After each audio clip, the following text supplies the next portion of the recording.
Hey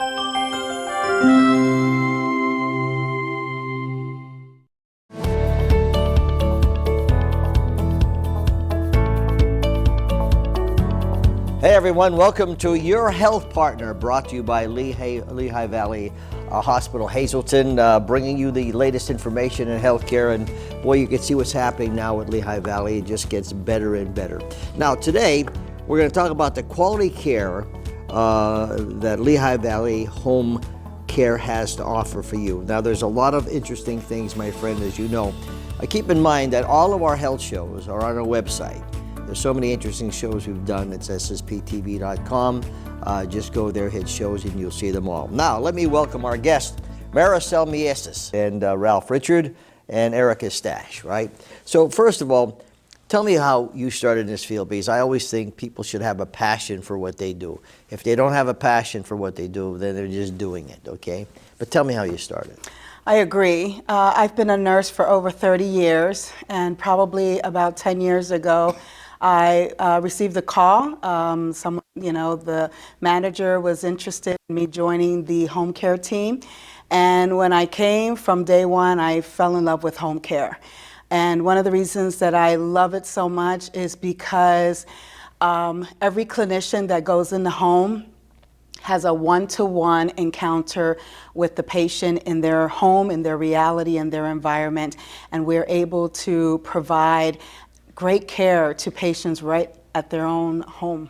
Tell me some of the ways that you've helped patients. Oh, there's so many stories. When you've been a nurse for so many years, you have a lot of stories. But I think one of the memories that I have is just going into someone's home. They just left the hospital.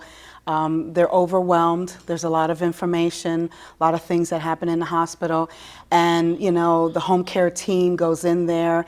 We're able just to explain things. We're able to educate. We're able to inform. We're able to just help them out so that they can get better and just continue to just improve in their health and get back to their normal activities that they love.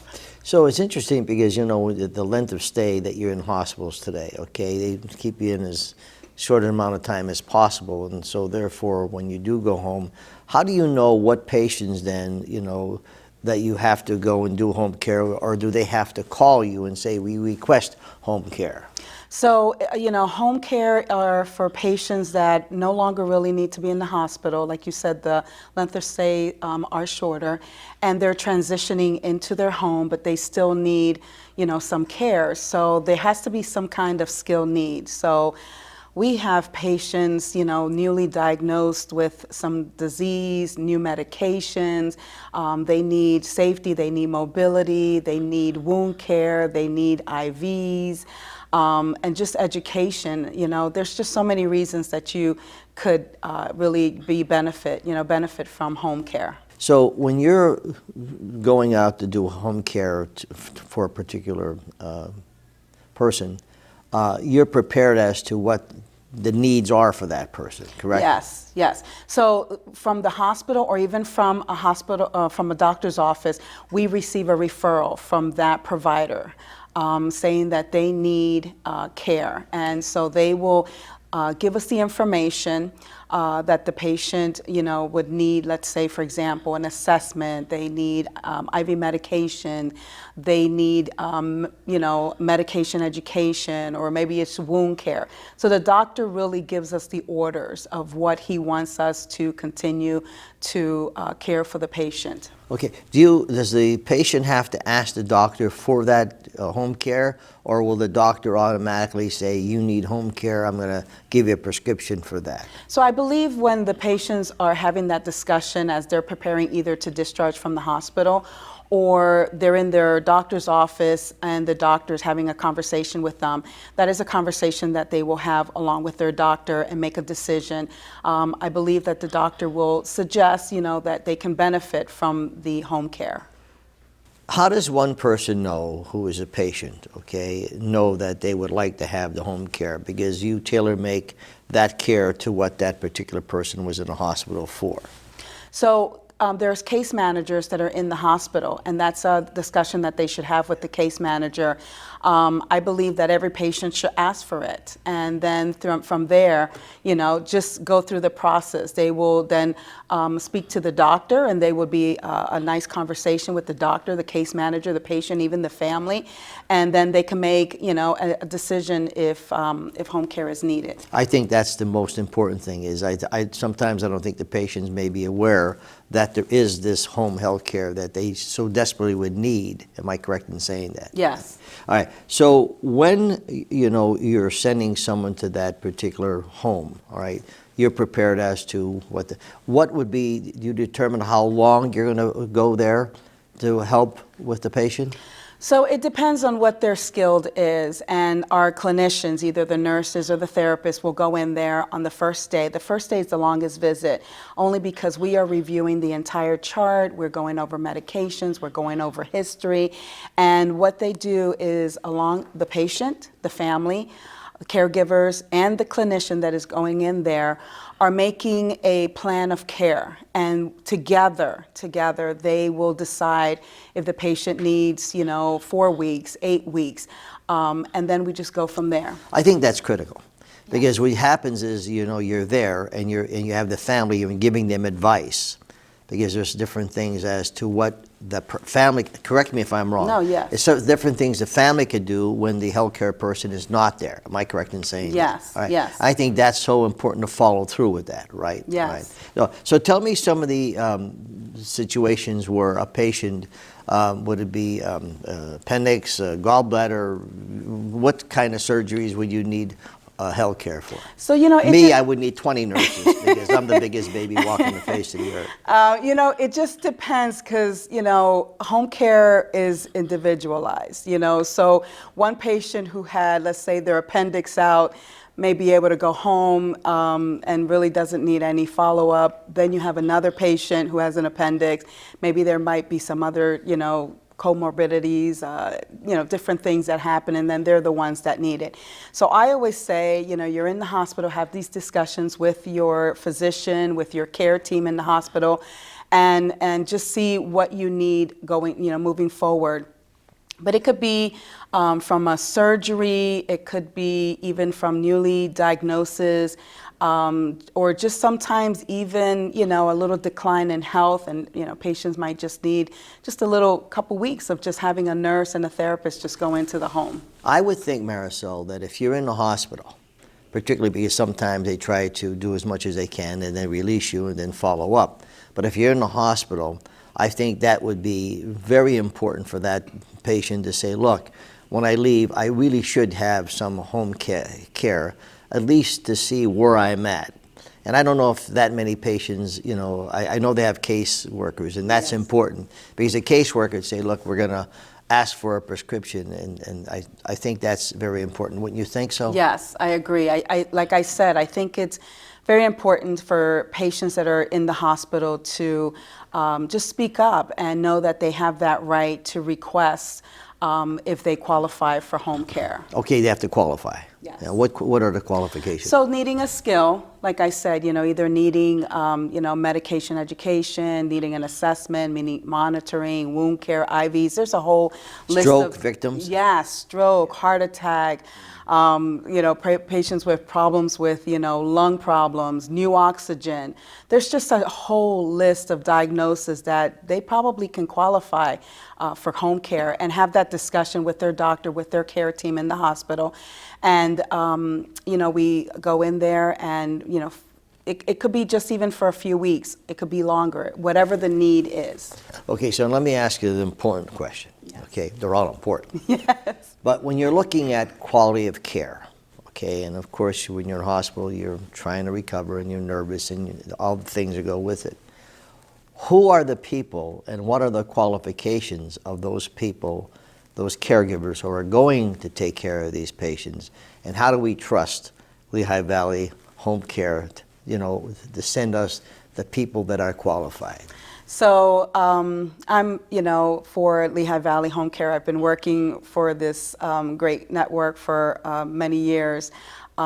And I think that they can be trustworthy. And I would just give my own personal example that my mother has been in the hospital a few times, and every time she goes in there, she just mentions how wonderful the care was, from even going into the emergency room to even going for a test or even having to be admitted in one of the floors. She has says that everyone from walking in the door has just been excellent. You know, it doesn't matter if they're the transport person or the person registering her or the nurse or the doctor.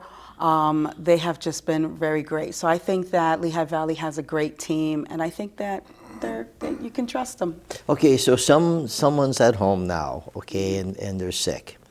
They're not feeling well, and the family's doing whatever they can, and maybe they would consider trying to get home care. All right, they're out of the hospital. They're at home. How do they become qualified to get health care? So the best way to do that is to contact their PCP and What's PCP? I'm sorry, their general doctor, their main doctor, and just be able to make an appointment so that the doctor can see them, have a face-to-face encounter with them in the office, and from there be able to explain to the doctor some of the issues, concerns that they're having at home. Sometimes patients that are at home, they were maybe discharged, they were doing okay, but and then there was a little bit of a decline. Maybe they just need some medication education. Maybe they just need now a little bit of physical therapy.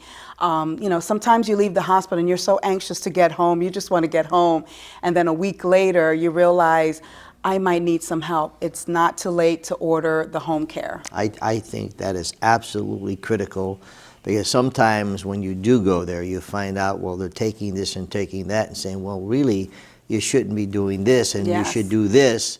And that's so critical to know exactly what you're doing in the family. The families think they're doing the best. They're doing whatever they can, okay?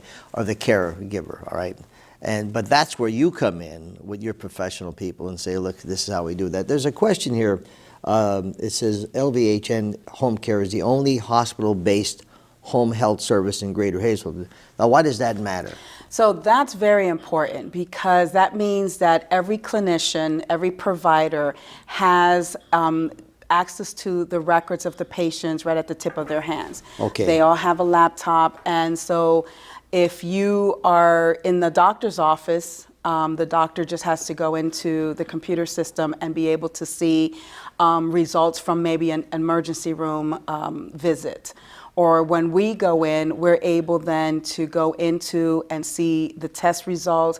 We're able to see notes from the doctors, reports from the doctors, blood work. We're able to see all of that. All right, so a patient was not in the Lehigh Valley Hospital. They were in another hospital out of town. They come here, okay, and they'd like to get home care. Can they do that? Yes. Yes, they're able, if they were in a different town or anything, yes, as long as they live here. Okay, and so you'd have to go through the same procedures to find out what's that all about. In terms of, how would you describe why it is important for a patient to have, home care? So I just believe that it is just first of all, a benefit for everyone. And I think of it as if you were in the hospital, it's just a transition you to your home, so that you can just get better and just improve, So I think that having home care, it's probably, just a benefit for everybody, even the patient and the family. I think there's a lot more there when a person comes that, you feel better and you need some hope. And you need someone to give you that encouragement that you need, especially if the trained people that you have, to make them feel the day a little bit better. Yes, okay? yeah. And not only that, but we also have a medical social worker that is available, and we also have home health aides that are available as well. So that it's not just, a clinician, a nurse, a therapist, it's also other resources that we have that are right there at your home. You like what you do? I love what I do. I could tell. I could tell, like Susan. Folks, we're talking about, as you can see, your health partner, and that's exactly what they are, your health partner. We're talking about home care and what does it mean and so important for you to have. We're going to take a break. We'll be back with more after this.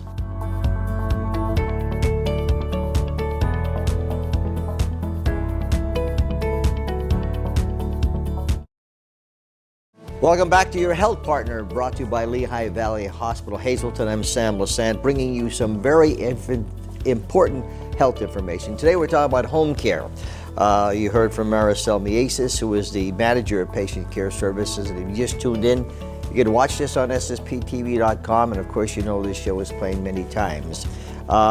Now we're going to talk to a physical therapist, which I need a lot of physical therapy.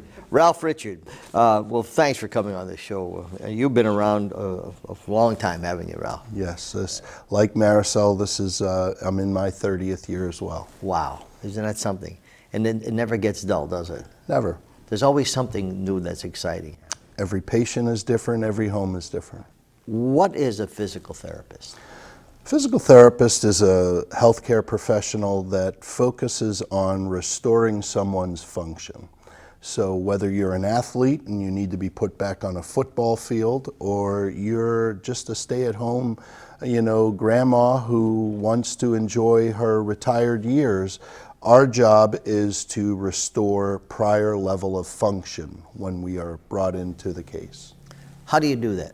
How do we do that? We do that through a bunch of exercise, evaluation, mobility, balance. Balance is a big one in the home. Falls are one of the leading causes of death in our elderly. So bringing our expertise along with Erica, my partner, we really focus on maximizing people's ability to perform all the activities of daily life they need. How do I know that I need physical therapy? Usually in the home environment, you've had some type of sickness in the hospital. In the hospital setting, you're very vulnerable, you're out of your element. We get brought into your home and we get to see what your home environment is. Maybe you have stairs, maybe your floors are uneven, you have pets that could knock you over, you're now on oxygen. So there's a lot of variables that can warrant a physical therapist coming into your home.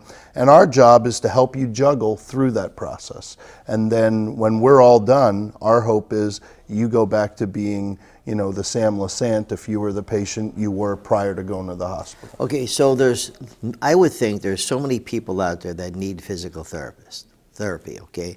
I would think so, all right? Because like you said, as you're getting older, the balances, and I guess most people break their hip or when they get older. But there's a question here that I wanted to ask you, is that you hear of physical therapy being done like in a gym type or rehab setting, all right? So how does that work in a home setting? Well, in a home setting, I think as a therapist, you need to be creative. I think you need to look at your surroundings.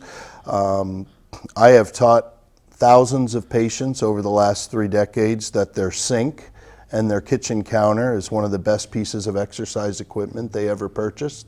And they usually look at you quite befuddled by that comment until you show them how we'll use the sink to improve their ability to stand and balance and exercise. And so it's a lot more creative on the part of the therapist to adapt to the home environment.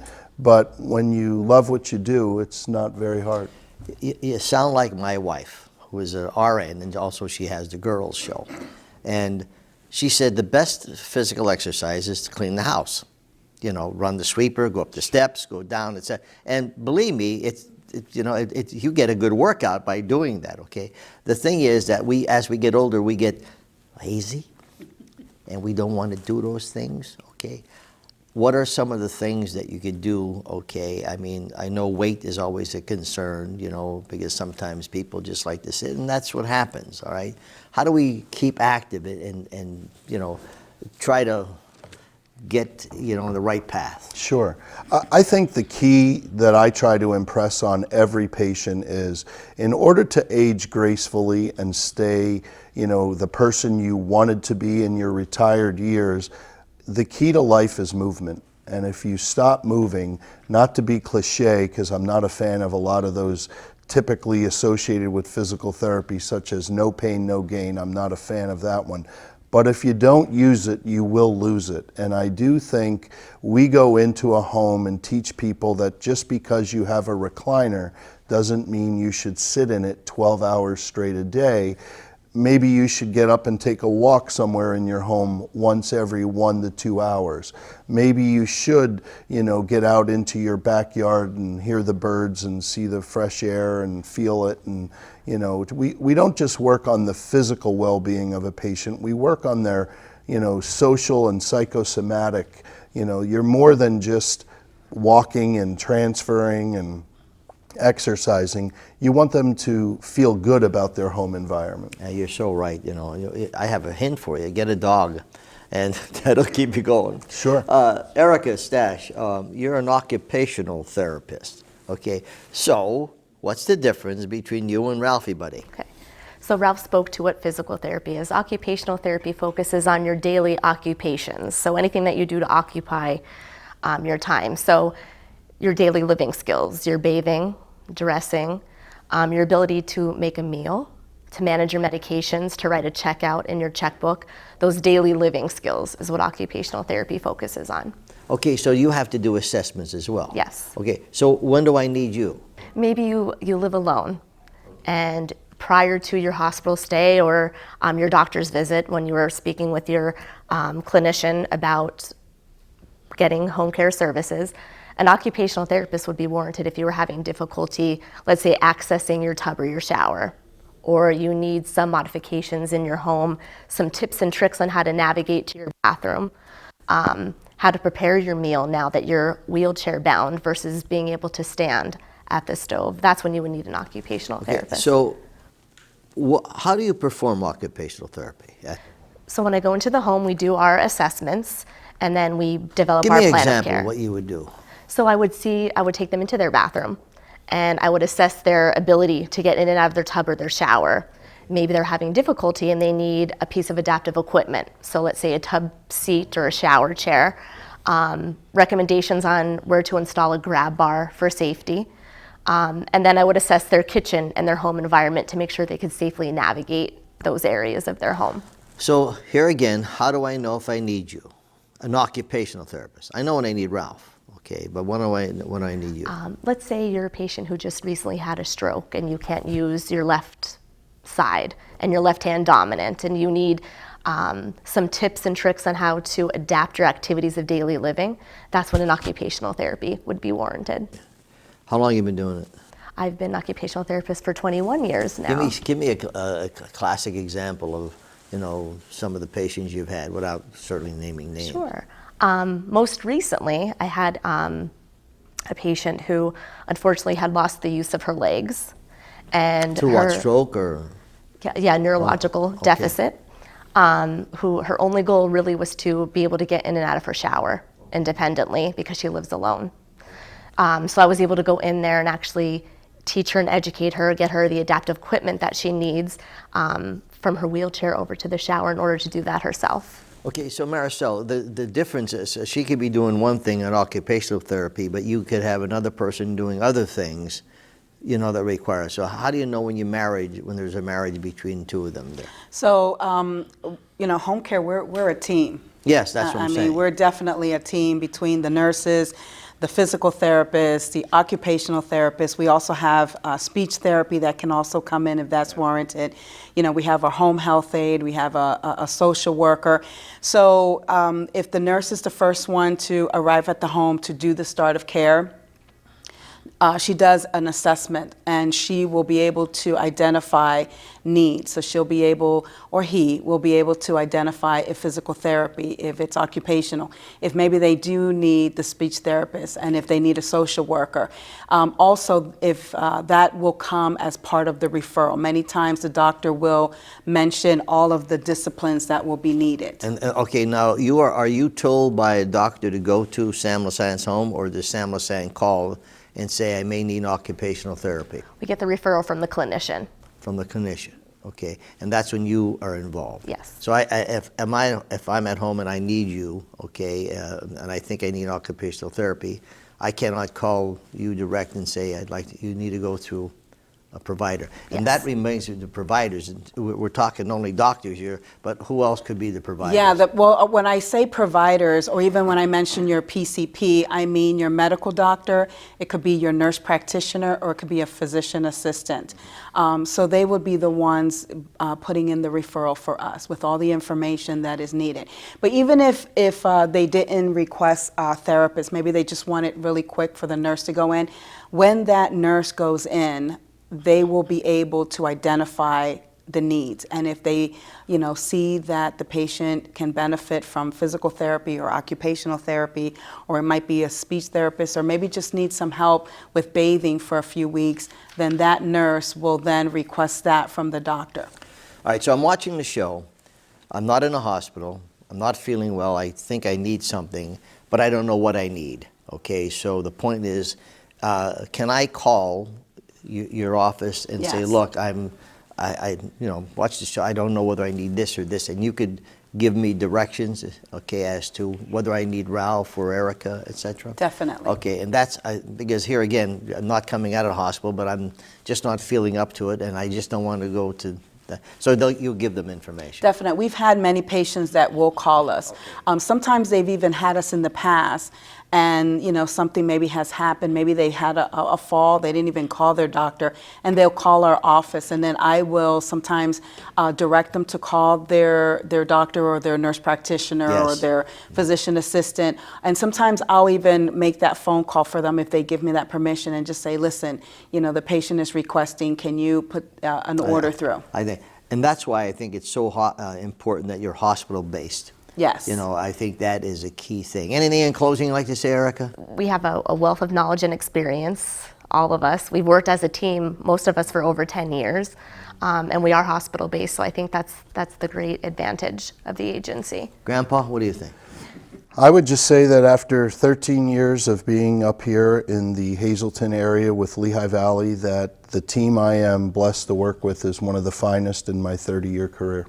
Marisel, in closing, you'd like to say? I just want to, first of all, thank you for allowing us to be here and to just be able to just share what we do for our community. We serve this Hazleton community, and we're here for this community. So anybody that is watching and listening, if they feel that they need us, just give us a call. I love these shows only because I learn a lot. Yes. Okay, there's so many things that the Lehigh Valley Hospital does that it's just, now that we're with Jefferson, it's just like explosion. Well, thanks for coming on the show. I appreciate it very much. Folks, remember, it's your health partner, Lehigh Valley Hospital Hazleton. They're there for you. They are your health partner. We'll see you next time.